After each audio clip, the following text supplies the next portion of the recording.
Alors, les comptes, compte pro, compte perso, ok, c'est bon.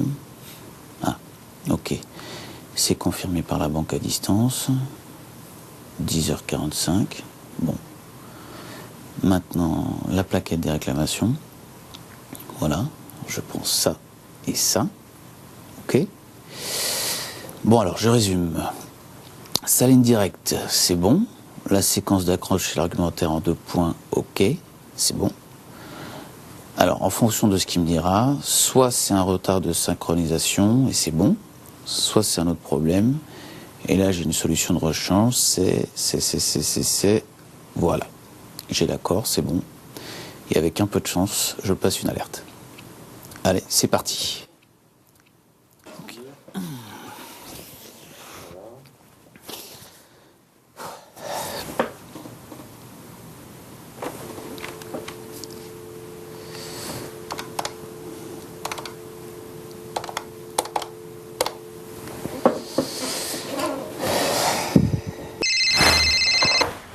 Christian Hussard.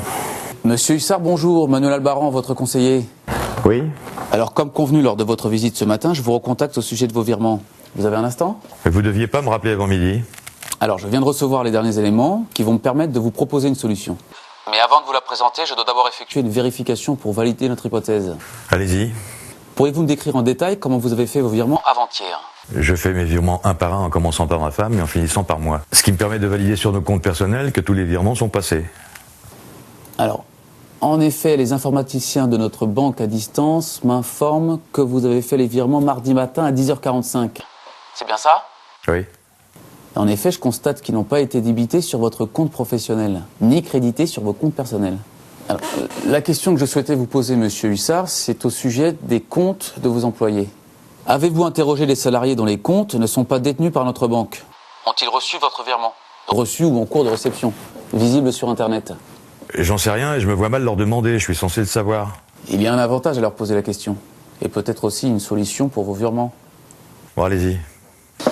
Si vous redoutez la réaction de vos collaborateurs lorsqu'ils s'apercevront que leur salaire n'a pas été crédité, vous avez tout intérêt à l'anticiper justement et les avertir qu'un incident technique, indépendant de votre volonté, risque de retarder les virements. Ouais.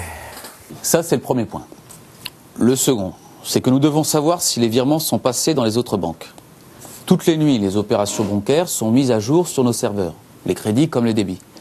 Il est possible que vos virements aient bien été réalisés et transmis aux autres banques, mais que, exceptionnellement, l'information n'ait pas été enregistrée immédiatement sur nos serveurs.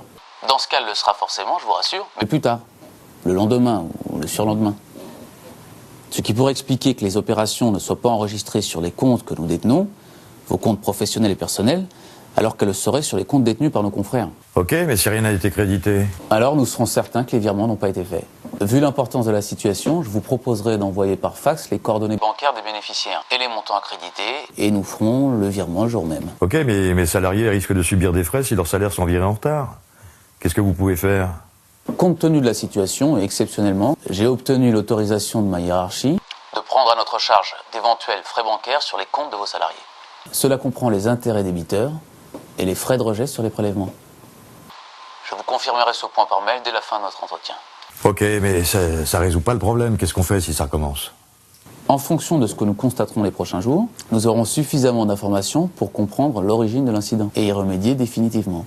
Je vous rappellerai dans le mois pour vous donner les explications nécessaires. Oui, mais je serais curieux de savoir ce qui s'est passé. C'est noté, je vous envoie par mail le compte-rendu de notre discussion et je vous recontacte en début de semaine prochaine. Ok.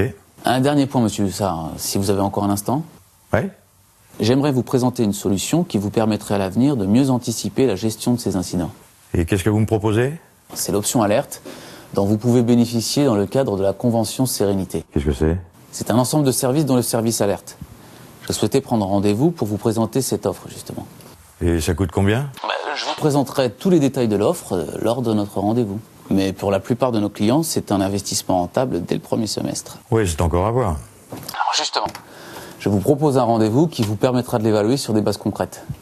Je peux passer mardi ou mercredi en fin de journée. Non, attendez. Plutôt mercredi, à partir de 17h. Mercredi 17h, c'est noté, monsieur Hussard. Je vous confirme le rendez-vous par mail. Ok. Très bien. J'attends donc votre appel dans l'heure pour savoir si les comptes de vos collaborateurs ont été crédités. Si ce n'est pas le cas, vous m'enverrez donc par fax le détail des virements que nous ferons aujourd'hui même. Et nous avons rendez-vous mercredi à 17 h en vos locaux pour travailler sur l'ensemble de votre gestion. Souhaitiez-vous voir d'autres points, monsieur Hussard? Non, c'est bon. Si déjà on fait tout ça, ça sera bien. Je vous remercie pour votre attention, monsieur Hussard, et j'attends votre appel. Ok, je vous rappelle. Au revoir. Au revoir, monsieur.